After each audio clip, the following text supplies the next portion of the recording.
Just for a moment, imagine a universe awash with life, where we humans are not the only intelligent beings around.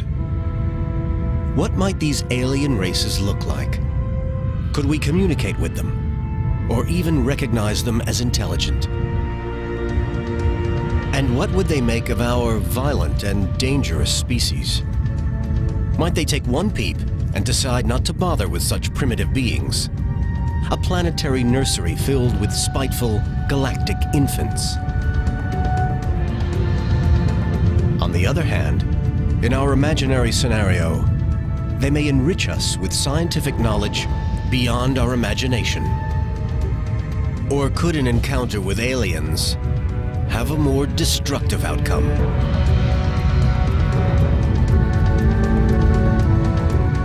It could be a bad day for humankind. But relax. It's just make-believe. It could never happen. Could it?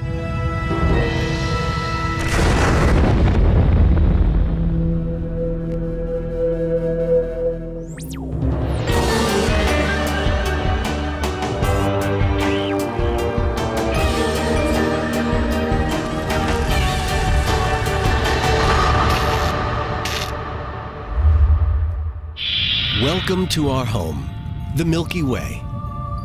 Our sun is just one of a few 100 billion stars in this galaxy. Feeling small and insignificant yet? Now think of not just one, but billions and billions of galaxies. And you have the universe. But how big is the universe? It's impossible to measure it in terms of miles. The numbers would be meaningless. Instead, distances in space are measured in light years. That's the distance light travels in 1 year. And the speed light travels is about 186,000 miles per second. Try working that out on a calculator. To save you the trouble, 1 light year is a distance of nearly 6 trillion miles. Light takes 100,000 years just to cross our galaxy. That means every time we look up at the stars, we are looking back in time. It takes millions and millions of years for light to reach us from other galaxies. And light from the farthest regions of the universe takes billions of years. What we are seeing are events that occurred before the Earth even existed, when the universe was in its infancy. So with such an immense piece of real estate, it's no surprise to learn that there are more stars in the universe than there are grains of sand on every beach and desert on planet Earth. So what are the chances of us being the only kids on the block? It would be bizarre if we were the only ones. Are we alone? No. After thousands of years thinking that we are unique, scientists are making some astonishing discoveries here on Earth, in our solar system, and in deep space. Some scientists now believe that we are just a few years away from our first contact. We'll know we're not alone between the year 2020 and the year 2025. This will be one of the biggest, if not the biggest story of all time. And what will he or she look like? Will they even be a he or a she? Or could we have already had a close encounter of the third kind? Some people believe that aliens have visited us in the past. If they do contact us, one of the greatest scientific minds of all time has a dire warning for the human race. Professor Stephen Hawking may be suffering from motor neuron disease, but he holds the Lucasian Chair at Cambridge University, a post once held by Isaac Newton. When Stephen Hawking speaks, the scientific world listens. The history of advanced races meeting more primitive people on this planet is not very happy, and they were the same species. I think it would be a disaster. Many scientists accept that Hawking's gut feeling is a valid scenario. But human nature is to be inquisitive. It's highly unlikely we'd turn down the opportunity of making contact with an alien race, no matter how dangerous it could prove to be. And today, the thought of life on another planet is no longer just the stuff of pulp novels and Hollywood fantasy. For some of the best minds in astronomy, it's starting to look like a near certainty. Naked Science asks why scientists are now so confident that we are not alone. In all of human history, we had never seen a planet beyond the 9 in our own solar system, a tiny part of this vast universe. But in 1995, the discovery of a planet some 40 light years from Earth, 51 Peg B, rocked the scientific world. Another planet, another solar system, another neighborhood in the vastness of space. Since that day, rapidly advancing telescopes and computers have discovered more than 100 other planets. And we know we have only begun to scratch the surface. The universe is huge beyond our ability to comprehend it. But with our new search tools, we can see more of the objects and activity within it. There are almost certainly millions of other planets out there. Naked Science travels to the Lick Observatory to meet Deborah Fisher from San Francisco State University. She's one of a new breed of scientist, a planet hunter. Thanks to Fisher and a few other astronomers in this field, we now know of over 130 planets outside our solar system. I find it incredibly humbling to now realize that our sun is really quite common, has a system of planets like other stars have. A lot of people would like to think that we're very special and unique, but I think it's very natural and comforting that this is the way the universe is made. But how do you discover planets light years away from Earth? Deborah Fisher monitors distant stars, watching their motion. If there is a planet orbiting a star, it will exert a slight gravitational pull on the star. Fisher can measure that gravitational wobble billions of miles away, down to a few feet per second. An amazing achievement. But the planets she's finding are all giant planets, more like our own Saturn. For life to exist, a planet has to match a tough set of criteria. From studying our solar system, scientists suggest that small rocky planets offer the best chances for life as we know it. Chemicals, the building blocks of life, need something to grip onto, and a solid surface allows that to happen. A planet has to be the right size, too. Much smaller than the size of the Earth, its gravity won't be strong enough to preserve the atmosphere. It would just escape into space. It's not just size. Equally important is location. A planet has to be near enough its sun for liquid water to exist. As far as we know, liquid water is essential for every form of life.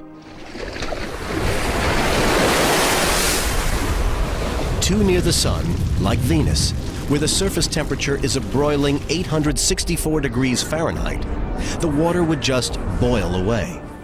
Too far away, and water freezes.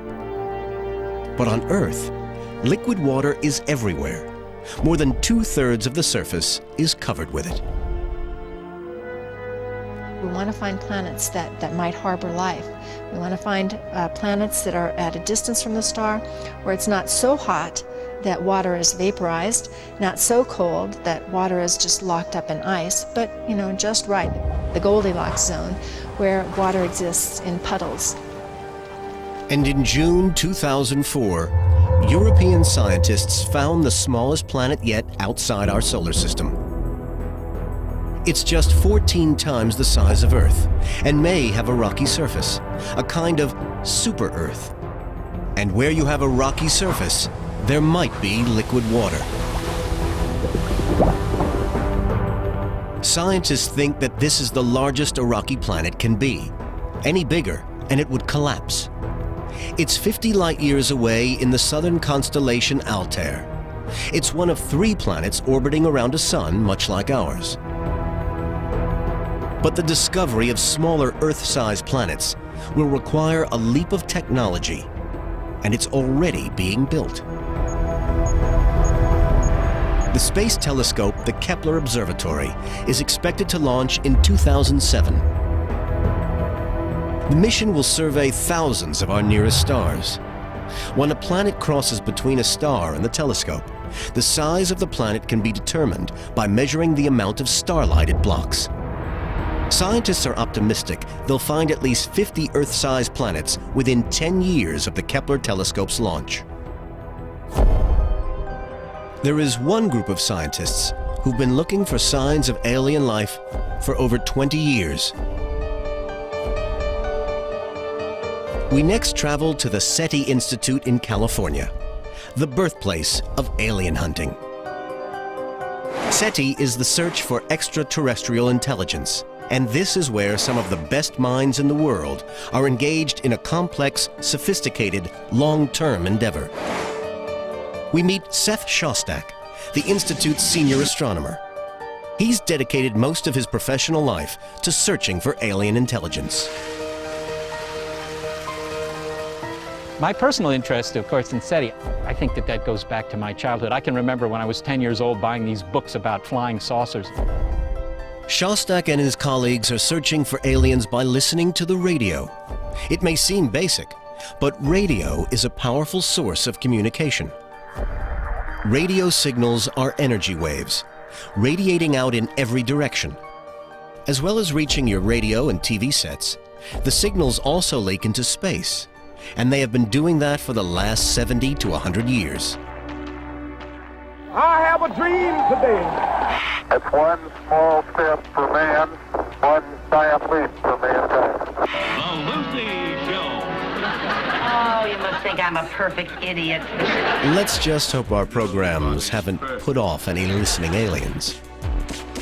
These radio waves are traveling outwards at the speed of light. It takes just over a second for a signal to reach the moon from Earth. Sounds fast, but given the interstellar distances involved, even the speed of light ends up seeming like snail mail. If we receive a message from the other side of our galaxy tomorrow, it would have been sent 100,000 years ago. That long ago on Earth, some early ancestors of ours were taking their first steps. 100,000 years later, we've at last become advanced enough to listen out for a message from the stars.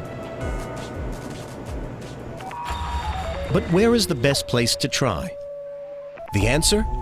Arecibo in Puerto Rico, home to one of the world's largest radio telescopes. The Arecibo dish sits in a giant natural crater. It's a monumental 1,000 feet in diameter. This dish is so sensitive, it could pick up a cell phone as far away as Jupiter. Since 1997, Arecibo has been home to Project Phoenix, the SETI Institute scan of about 1,000 stars similar to our Sun within 200 light years of Earth. That's the cosmic equivalent of just looking in your backyard. But the search has to start somewhere.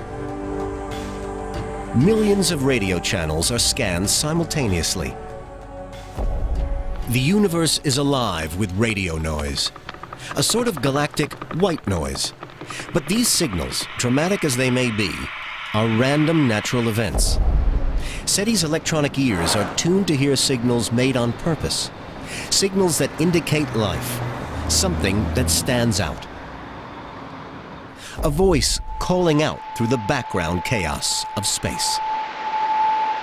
It would be a constant tone or a slowly varying tone, sort of like a flute tone, a very pure tone actually, in a sea of noise. I guess you could say it would be like playing a flute note while standing next to a waterfall. Naturally occurring signals are spread across a broad part of the spectrum. But an artificial transmission like a TV picture or radio broadcast is squeezed into a tiny part of the radio dial, a narrow band signal. We're just looking for the kind of signal that would tell us that somebody has built a transmitter. We're just looking for the evidence that their transmitter is on. After 40 years of listening out for a message, we've heard nothing. But this kind of search could take years. At the moment, we're just taking our first tentative steps. But is there anything else we can do? Naked Science next looks at a new form of interstellar communication. A light so bright, it burns 1,000,000 times brighter than our sun. We've learned that our galaxy is just one of billions in the universe. Scientists are now discovering new planets and solar systems. But so far, we've been waiting patiently for a message. If there are any aliens out there, it seems they've maintained radio silence. But maybe they're trying to contact us some other way. Naked Science next travels to Berkeley in California, Krishna Telescope, to meet Dan Wertheimer, an alien hunter for the last 25 years. There are 200 billion stars in our Milky Way galaxy and billions of galaxies, so it would be bizarre if we're the only ones. He's not listening. He's looking for a sign in the sky. Yeah. Wertheimer heads up one of Berkeley's optical SETI programs. Wow, so there's another one. So there's a lot of weird things happening that night. His team is searching for a very bright flash in the sky, a pulse that may only last for 1/1000,000th of a second. The most powerful lasers here on Earth can produce a light 1,000,000 times brighter than our sun. Wertheimer believes that using a laser may be the way that aliens try to catch our attention. He thinks that aliens might use lasers to transmit a signal, something like Morse code, turning the laser on and off in short bursts. The advantage of optical signals is that they're very directional. They could contain a huge of information. They could send us their whole Library of Congress, all their music, poetry, literature, science, medicine. Perhaps they tell us how to get on the galactic internet, communicating with civilizations all throughout the galaxy. But how do the scientists tell the difference between starlight and artificial light? A laser light flashing for just 1/1000,000th of a second would deliver to the telescope up to 10 particles of light, called photons. And that's very rare from a star. Even a bright star, you don't get so many photons coming into your telescope in 1/1000,000th of a second. The team monitor each star for a minute, and then move on to the next one if there is no flash. 10,000 stars have now been scanned. But so far, Dan Wertheimer has yet to see the light. But I'm optimistic in the long run because the technology is changing so fast. The telescopes are getting better, the detectors are getting better. We'll look at more and more stars. Eventually we'll look at hundreds of millions of stars. We're going to be doing a sky survey of the galactic plane. So right now Earthlings are kind of in a primitive state. We're just learning how we might communicate with ET.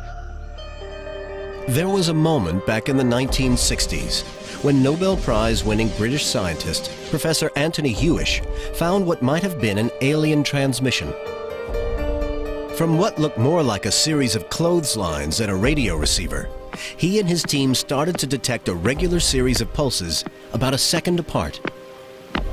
What was absolutely amazing about this signal was that it was a succession of sharp pulses, as if what we were looking at was a star just simply flashing. Well, astronomical bodies don't do that. One possibility, obviously, of getting artificial signals from outer space is that you're dealing with something intelligent. And jokingly, we call them LGM signals, little green men out there. I don't think anybody seriously believed that, but it was a possibility, quite clearly. There were no little green men to be found anywhere. Hewish soon realized that what he'd found came from a natural source. It was the signature of a dead star called a neutron star. These dead stars spin at high speed, sending out pulses like a lighthouse beam. So if they haven't sent us a message, maybe we should get in touch with them.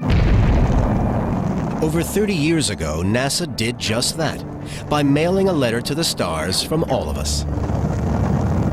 In 1972, the space agency launched Pioneer 10. After visiting Jupiter, the probe journeyed out into deep space. Today, it's 8 billion miles from Earth, heading for the red star Aldebaran in the constellation Taurus. The spacecraft is due to reach its destination in a mere 2 million years.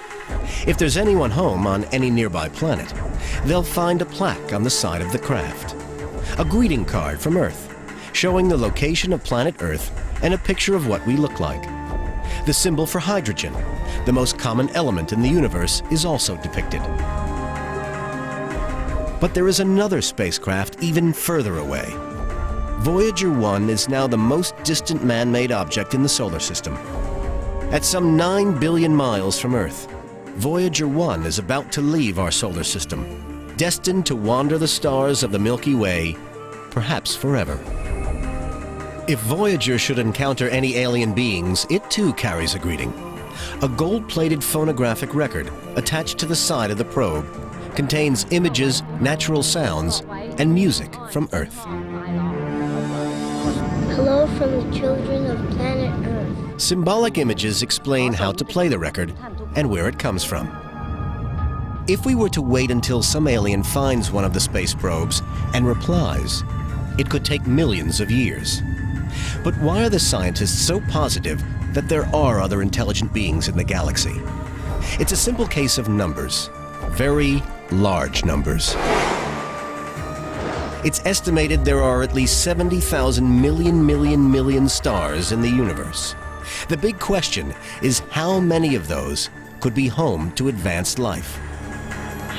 Back in 1961, the father of SETI science, Frank Drake, came up with an equation for calculating how many alien civilizations there could be in our own galaxy able to contact us. Drake asked how many stars are there capable of supporting planets with intelligent life, and then how many planets would have radio technology, and how long do the civilizations with such technology last. One of the problems, of course, with the Drake equation is that we can't actually solve it, if you will. I mean, we don't know the values of many of the terms. And if there's even one term in that equation that you really don't know at all, then the end result is an answer that you don't know at all. Nevertheless, many scientists believe that even when the most conservative numbers are punched into the equation, you still come out with many intelligent civilizations in our galaxy alone.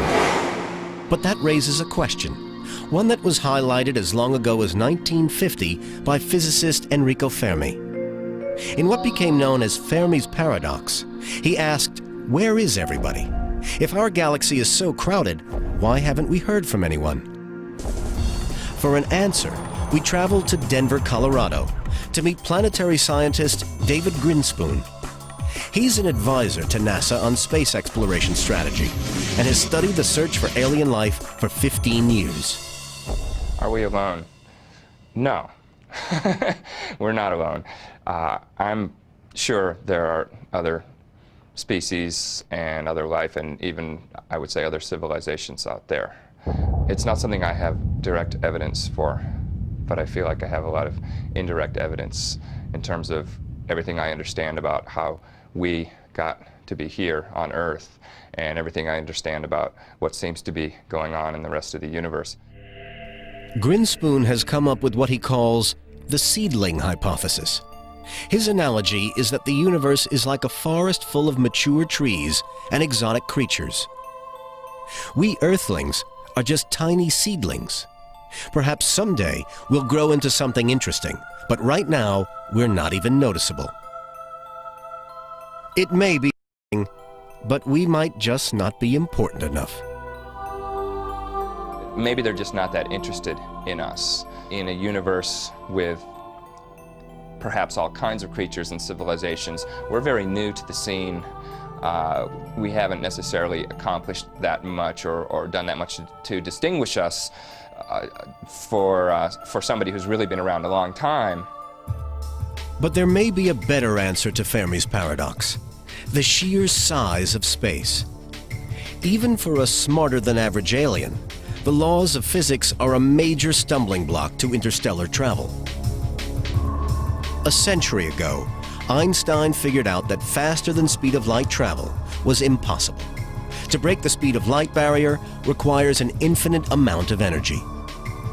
And even if alien spacecraft could approach the speed of light, scientists suggest that for every pound a spacecraft weighed, 1 billion pounds of fuel would be needed. And traveling around the galaxy at anything less than the speed of light would take millions and millions of years. But maybe aliens will be content to travel around at more modest speeds.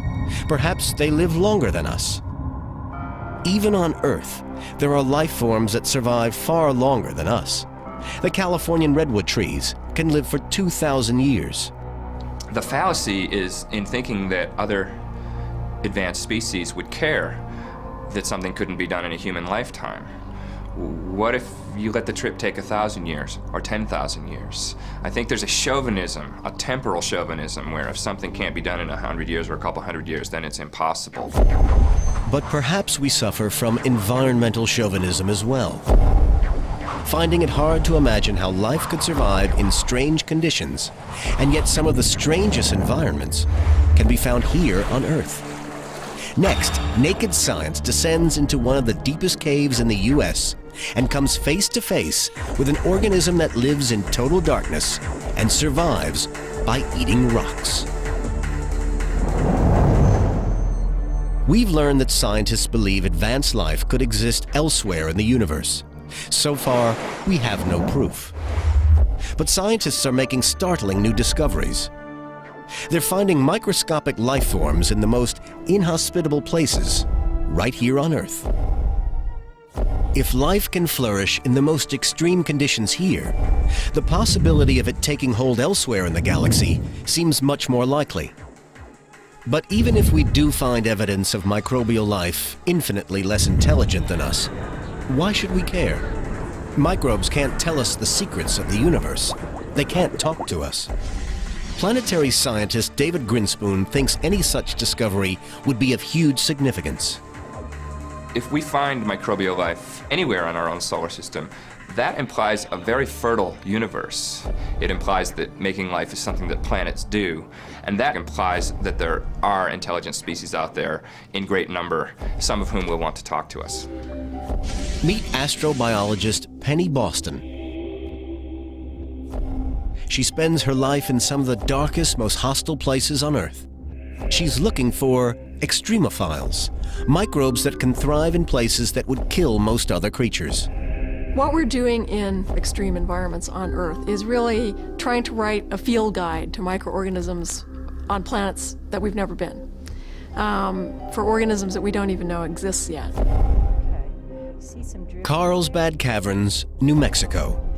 These are some of the deepest caves in America. What could possibly exist down here in zero sunlight? The lights may be off, but somebody's in. Make sure nothing's grown up on them. Penny Boston has found microbes that nourish themselves by literally chomping their way through solid rock. Rock eaters. These are the organisms that manage to liberate small quantities of material from the rock itself. That is, they chemically react to these. And during that reaction, they get energy from that process. And that's the energy that provides the foundation of their life. And so they then use that energy just as we eat food at the dinner table. And so their ability to survive in an environment that is essentially food-free is one of the things that we are focusing on the most intensely. And it's not just in deep cave systems that these extremophile microbes are thriving. This is Mono Lake in California. It may look beautiful, but the salt levels are 3 times greater than in seawater. It's poisonous to humans, but it's teeming with microbial life. And extremophiles can survive extreme cold, too. This is the Fox Tunnel in Alaska, an extremely cold environment. But amazingly, even here, there are microorganisms in the permafrost that can stay frozen for millions of years. And they are still alive. By warming them up, scientists have been able to revive these dormant organisms. As much as we can stretch our imaginations in every conceivable direction of the limits of life, that makes us better and better prepared to recognize life when we see it wherever we find it elsewhere in our solar system and ultimately beyond. So what we need is an interplanetary field trip to search for microbial life. Next, we travel to the largest moon of Saturn, Titan. It's the only moon in the solar system with an atmosphere. Titan has an orange haze surrounding it. This haze could be concealing carbon-rich lakes and oceans, and possibly life. 2, 1, liftoff of the Cassini spacecraft. Right now, Titan remains unexplored, but a NASA mission will change all that.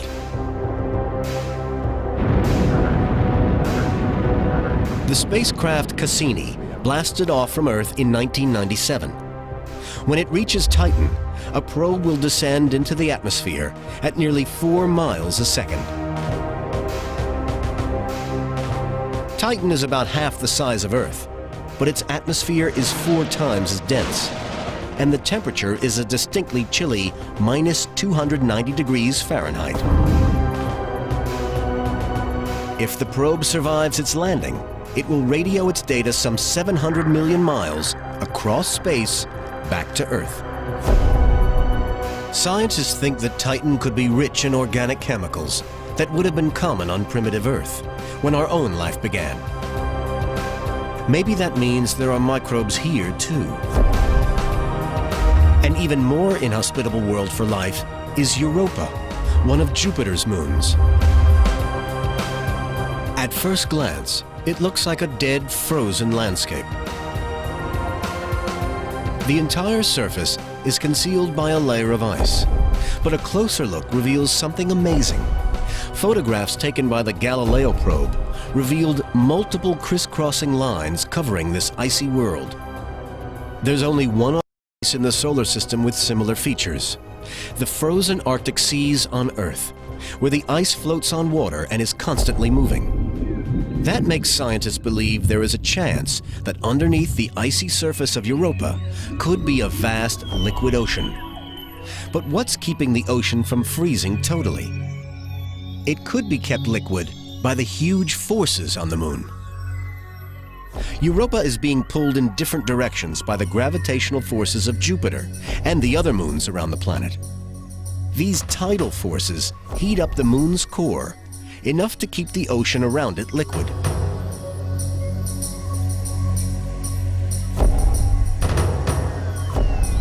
Eventually, NASA hopes to probe even further into Europa's mysteries. One idea is to send an orbiter that would scan the surface to confirm whether there is indeed an ocean below the ice.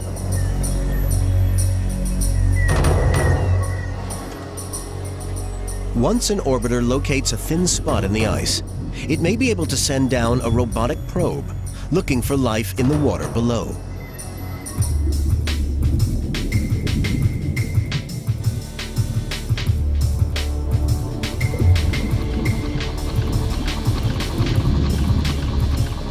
The Hydrobot could then send back digital pictures as it scours the ocean. It may find hotspots on the ocean floor, called hydrothermal vents. These cracks in the ground spout warm, nutrient-rich water. On Earth, these vents are home to many simple life forms. Perhaps the Hydrobot could find Europa as fertile as our ocean floor. Might our nearest aliens be living here? But the best candidate for past or present life in our solar system is Mars. In recent years, an armada of spacecraft has been sent to Mars.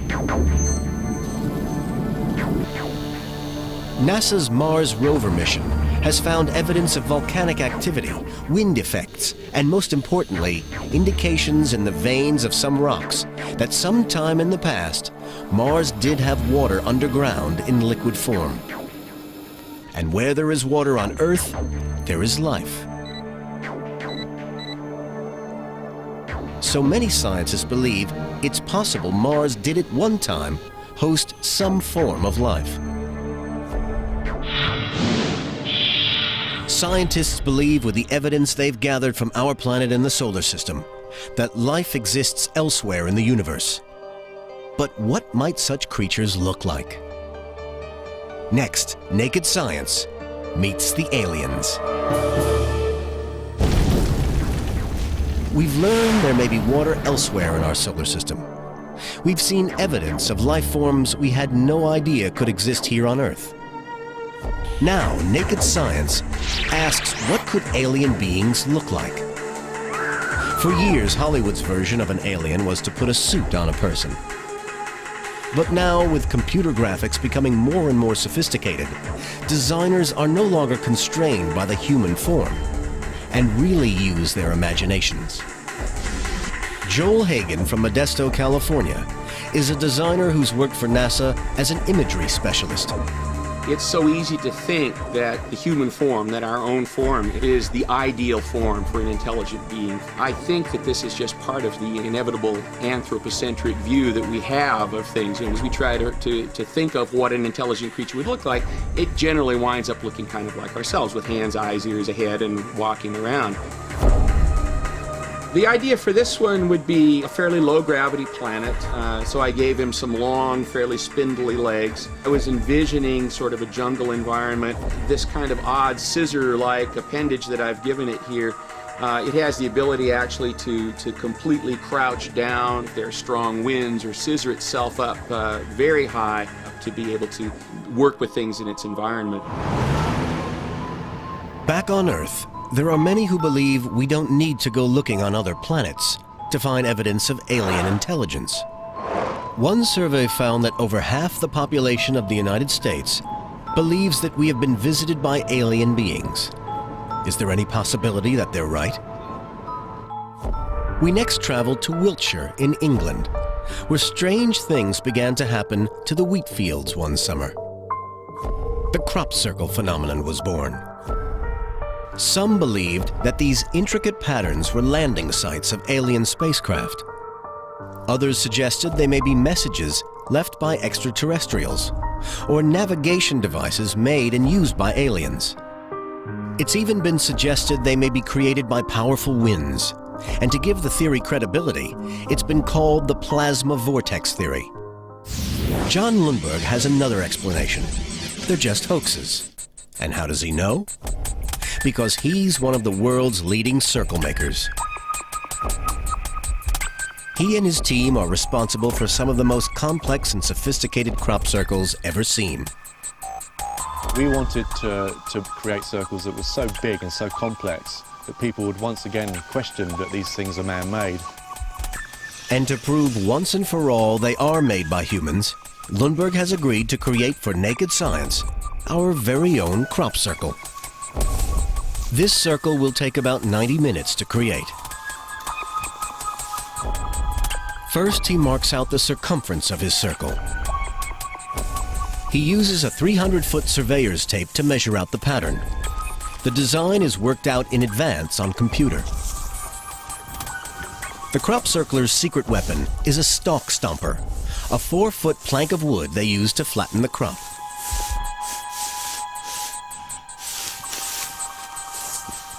And there's not a single alien in sight. But even though Lundberg openly demonstrates the secrets behind crop circles, there are a few diehards who still believe that these are alien in origin. The formation that we've created here has actually been made in daylight. And so the researchers would say that this is not the correct kind of test conditions, because obviously we've got daylight, which enables us to make the circle easier. And obviously these are things that they put forward as being part of the genuine article. It's not just crop circles that have been thought to be signs of alien visitation. Here in the Peruvian desert, about 250 miles south of Lima, is a plain covering nearly 200 square miles. It contains a series of perfectly straight lines. This grand geometric form is on a scale so large, it can only be truly appreciated from the air. The longest line goes 9 miles across the plain. In and around the lines are strange symbols and pictures of beasts. Archaeologists believe that these lines date back to 200 BC. The forms are so difficult to see from the ground.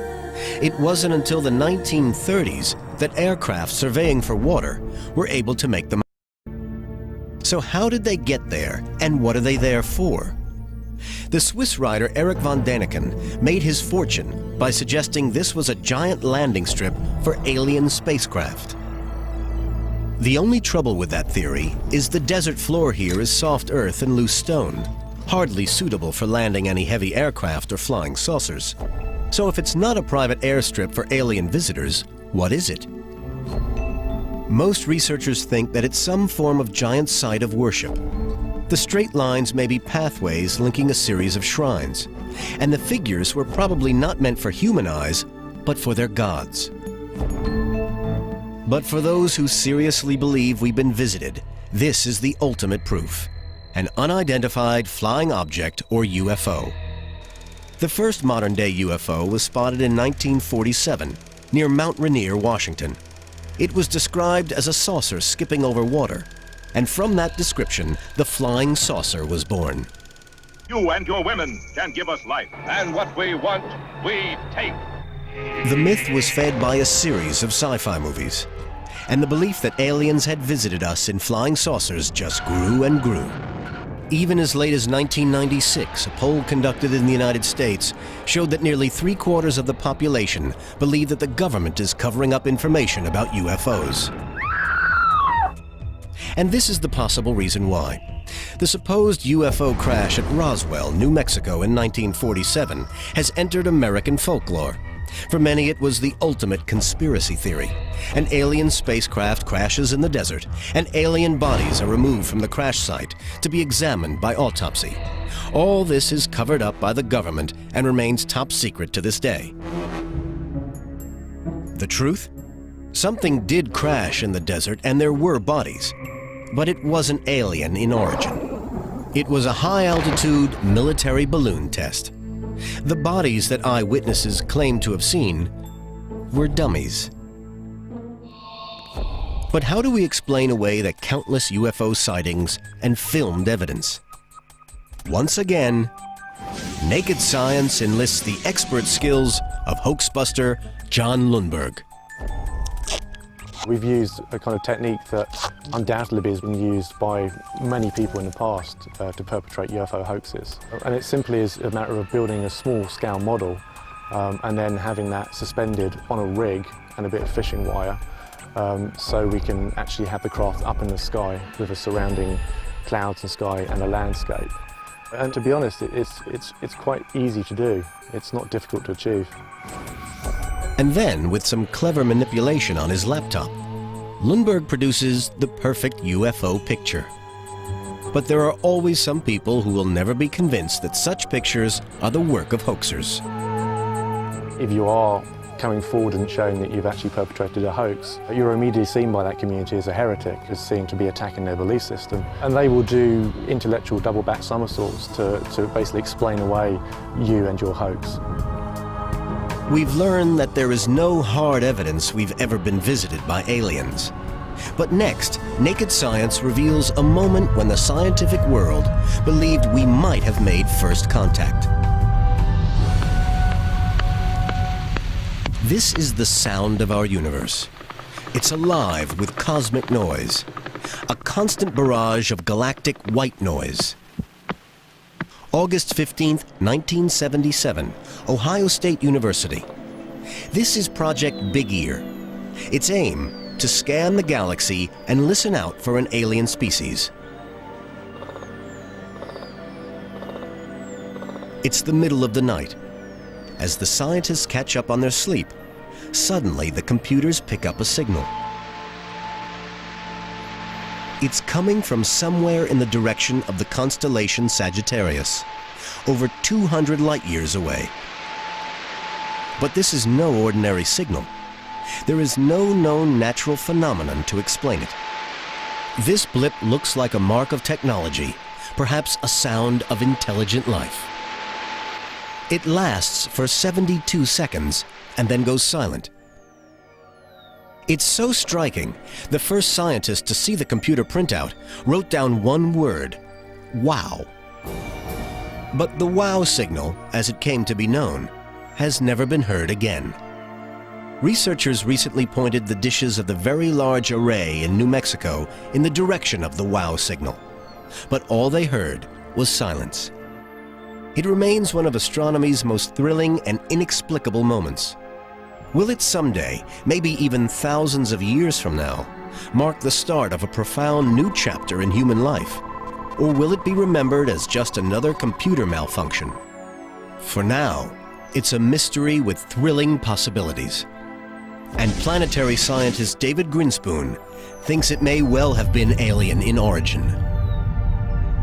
It remains quite possible that the WOW signal was a genuine detection of some kind of extraterrestrial intelligence. My sort of fantasy scenario for the WOW signal is that it was a snippet of conversation, perhaps between two ships, between two aliens, that wasn't really directed at us. We just happened to, for a second, be in the right spot to eavesdrop on. Although the WOW signal has never been repeated, there is a chance that aliens are already transmitting and we're just looking in the wrong places.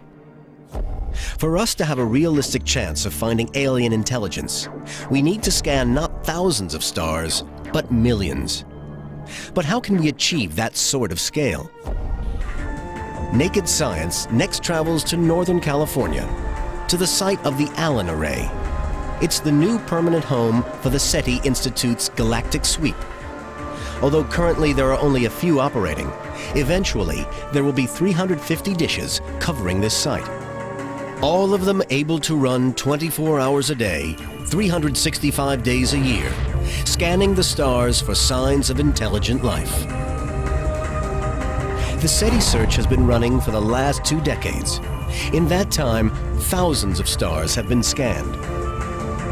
With this new array, the SETI Institute will be able to search millions of stars in the next 20 years alone.